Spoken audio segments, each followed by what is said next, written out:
The last two questions have to do with the converse of the Pythagorean theorem, which starts on slide 59 of your chapter 4 review slides. So quick reviews here of squaring and undoing squares, things like that.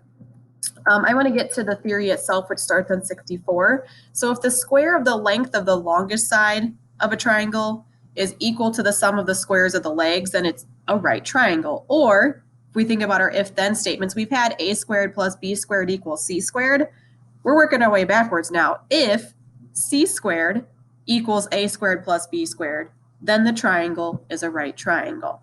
So I need to figure out if this is a right triangle, an obtuse triangle, or an acute triangle. So if it's equal, if c squared equals a squared plus b squared, then it's a right triangle. If c squared is less than the two legs squared, it's an acute triangle.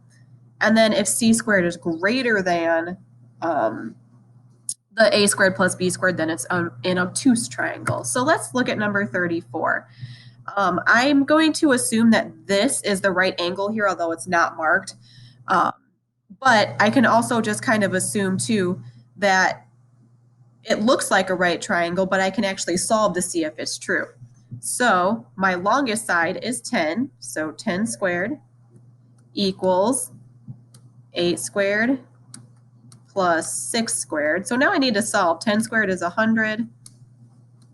Then we have 8 squared, which is 64. We also have 6 squared, which is 36.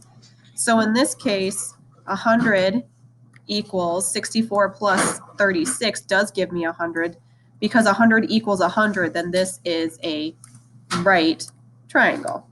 So solve question 35 and determine if it's a right, an obtuse, or an acute triangle.